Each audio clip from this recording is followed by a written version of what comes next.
बिस्मिल्लाहिर्रहमानिर्रहीम। अस्सलाम वालेकुम नाज़रीन। सेवन शरीफ की दरगाह लाल शहबाज कलंदर कोरोना वायरस की वजह से पिछले 4 माह से बंद है। इस हवाले से सेवन शरीफ की ताजर बरदरी इंतहाई परेशान है। आज शहर के दुकानदारों ने शहर में एक एहतजाजी रैली भी निकाली। इस हवाले से देखते हैं वकार अली मल्ला की एक खुसूसी रिपोर्ट। सेवन शरीफ दरगाह हजरत लाल शहबाज की मज़ार कोरोना वायरस की वजह से मुसलसल 4 महीनों से बंद है। मज़ार बंद होने की वजह से दुकानदारों ने एक एहतजाजी रैली निकाली। रैली में दुकानदारों ने कहा कि हजरत लाल शहबाज कलंदर की मज़ार बंद होने की वजह से काफी परेशान है। दुकानदारों ने कहा कि कलंदर की मज़ार पर ज़ायरीन आते हैं तो हमारा रोजगार होता है। कलंदर लाल शहबाज की मज़ार बंद होने की वजह से हम फाका कशी की जिंदगी गुजार रहे हैं।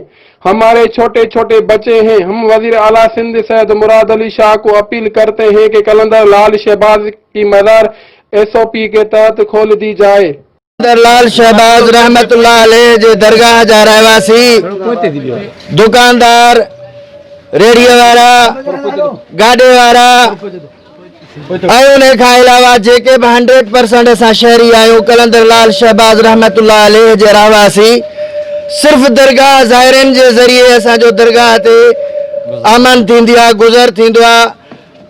मार्च खां वठी जुलाई ताईं 5 महीननि में असां दाख़िल थिया आहियूं। हिन महल ताईं न असांखे को रोज़गार जो ज़रियो मिलियो आहे, न असांखे कॾहिं कंहिं अहिड़े कंहिं घुराए चयो आहे त बाबा तव्हांखे कहिड़ी शइ जी ज़रूरत आहे, तव्हां महिरबानी कयो तव्हांखां छा खपेव। असां वटि हिन वक़्त ताईं को चूंडियल नुमाइंदो बि कोन पहुतो आहे।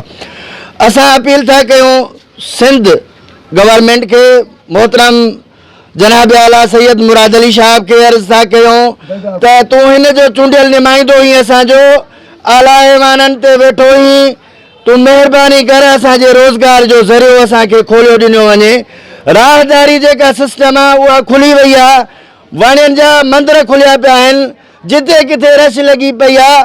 जेकर आहे कोरोना त हिकु मस्जिद जे अंदरि आहे, ॿियो आहे त दरगाह जे अंदरि आहे। बराए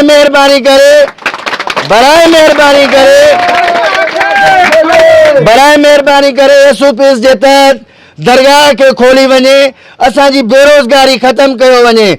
मूंखे इहो ॿुधायो जंहिंजो 1.5 लाख रुपया मसवाड़ हुजे उहो मसवाड़ केसीं ताईं असां बर्दाश्त कंदासीं। असांखे घटि में घटि 5 महीना थियण वारा आहिनि। असांजा हींअर कपिड़ा लही चुका आहिनि। मजबूरीअ खां असां रोडनि ते निकिरी आया आहियूं। वञूं था मज़ूरीअ ते त असांखे मज़ूरी मिलण जे लाइ तयारु कोन्हे को। बराए महिरबानी जे साहिब औलाद हो त तव्हां मूंखे एतिरो ॿुधायो, तव्हांजो औलाद जेकॾहिं घर अचो तव्हां खां पुछा करे त अबू अॼु मूंखे 10 रुपया ॾे, तुंहिंजे खीसे में 1 रुपया बि न हुजे, छा तूं उन्हनि खे कहिड़ो जवाबु ॾींदे? आला ऐवाननि ते वेहण वारो कुझु सोचो, कुझु असांजे बारे में सोचो।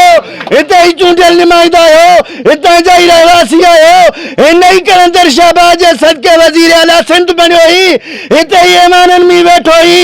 अॼु न त सुभाणे तोखे हिन गलीअ में अचणो आहे त असांजे बारे में कुझु सोचियो, असांजे रोज़गार जो ज़रियो असांखे मुहैया कयो। अल्लाह ताला न त एतिरो ई चवंदासीं रब गफ़ूर रहीम आहे, इन्ना लिल्लाहि व इन्ना इलैहि राजिऊन पढ़ी तव्हांखे चुप करे वेही रहंदासीं। ॿियो को रस्तो कोन्हे को। तराज़ूअ ते वेहण वारो, तराज़ूअ ते इंसाफ़ करण वारो, जॾहिं रब जी तराज़ू तव्हांजे मथां ईंदी, क़यामत जो ॾींहुं ईंदो, तुंहिंजे तराज़ूअ जे मथां तव्हांजा अमल तौरबा, तव्हां छा जवाबु ॾींदो? बराए महिरबानी कयो, जीअं तव्हां असांखे वज़ीर आला साहिब हथ ॿधा आहिनि, ईअं अॼु असां तव्हांखे था हथ ॿधूं। हाणे असांजो ॾोह न आहे, असां तंग थी चुका आहियूं। तंगीअ जे बारे में असां अर्ज़ था कयूं त असां ते महिरबानी करे दरगाह ज़ायरीन लाइ SOPs जे तहत खोलियो वञे। आम ज़ायरीन खां सवाइ शहर वारनि खां लाइ बि बंदि लॻी पई आहे। उन खां ॿियो सिलसिलो त हींअर असां दुकानदारनि जी अहिड़ी हालत थी चुकी आहे जो असां मजबूर थी हींअर फाका कशी ते अची पहुता आहियूं। तव्हां सदाईं वाइट कलर ॿुधाऊं था, पर अॼु असां सभिनी संगतदारनि खे गुज़ारिश कंदासीं त अॼु असांजे पोयां जेके बीठा आहिनि इहे सभु वाइट कलर आहिनि। जंहिंखे अछो कपिड़े वारा चवंदा आहिनि, असां एतिरा त मजबूर आहियूं जो हिकिड़ो पिनी कोन था सघूं। बाक़ी असांजी हालत एतिरी त घेर थी वई आहे जो असां पिनण खां वधीक मजबूर आहियूं। फ़कीर वेचारो 10 रुपए लाइ पिनंदो आहे। असां यकीन कयो त हींअर जेके बि संगत बीठी आहे एतिरी त घेर थी वई आहे जो उन्हनि वीचारनि वटि हींअर फाका कशी जो दौर थी वियो आहे ऐं सभु माण्हू मुतासिर आहिनि। असां वक़्त जे ऐवाननि खां ऐं वक़्त जे हुकुमराननि खां इहा अपील कंदासीं त महिरबानी करे असांजे हाल ते ख़ुदा रहम कयो ऐं असांजे हिननि हालतुनि खे नज़रुनि में रखी असां ई तव्हांखे चूंडण वारा आहियूं, असां ई तव्हांखे बाला ऐवाननि में पुॼाइण वारा आहियूं। अगरि जो हिन ॾुखीअ घड़ीअ में असां ते अगरि तव्हांखे रहम नथो अचे त अलाह मालिक अलाह वटि इंसाफ़ आहे, ईंदड़ वक़्त में तव्हां वरी असां वटि हाज़ुर थींदव। असांखे बि अलाह एतिरी गैरत ॾींदो जो असां वरी तव्हांखे उन सिलसिले जी मोट चङे नमूने ॾेई सघूं था। महिरबानी करे असांजे हालनि ते रहम करे दरगाह खे SOP तहत खोले ऐं असांखे असांजो रोज़गार बहाल कयो वञे। तो कहां त महिरबानी करे हे लॉकडाउन ख़त्म करे 6 महीना 5 महीना थी विया त लॉकडाउन आहे। असांजो धंधो जेको आहे ॿाहिरे माण्हुनि सां आहे, शहर वारा माण्हू कोन वठंदा। ॿाहिरे माण्हुनि सां असां लाखूं रुपयनि जा माल जेके गॾा गाॾा भरे दराज जे हवाले माल करे छॾिया, वरी ॿिया माल ईद ते आंदासीं, उहे माल बि ख़तमु थी कारा थी विया।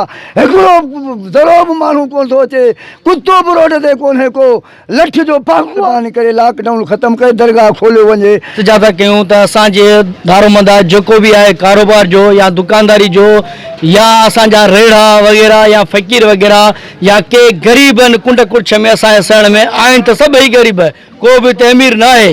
जेके वॾा वॾा अमीर आहिनि उहे सभु ऐवाननि में वेठा आहिनि, पर असां उन्हनि ग़रीबनि जे सदके साईं खे अपील इहा था कयूं त असांजी दरगाह खे सवण जी खोली वञे ऐं दरगाह खोलण खां बाद में असांजो जेको बि कारोबार आहे, रोज़ी रोटी आहे, सॼी असांजी दरगाह ते आहे। दारोमद आहे सॼो। असांजी महिरबानी करे साईं खे इल्तिजा कंदासीं त असांजी रोज़ी खोली वञे ऐं ग़रीबनि लाइ कुझु रिलीफ ॾिनो वञे। हिन महिल ताईं कंहिं ग़रीब खे कुझु न मिलियो आहे, कुझु का शइ न मिली आहे दरगाह जे करे। ऐं न ही जेके टोटल जेके ग़रीब ठाहिनि खे अटे जो पाव बि न मिलियो आहे, त इहे ई माण्हू तव्हांखे वोट ॾियनि था। हर साल 5 साल तव्हां वोट वठणु अचो था, MP सीट ते पियो था, त इहे ई माण्हू तव्हांखे वोट ॾियनि था। तव्हांजी जॻह हिननि जे दिलनि में तव्हांजी जाइ घणी आहे तमामु, पर अॼु न सुभाणे वरी तव्हांखे अचिणो पवंदो इंशाअल्लाह। इन ई तक ते तव्हां हिन ग़रीबनि जी मदद कयो, बराए महिरबानी दरगाह खे खोलियो।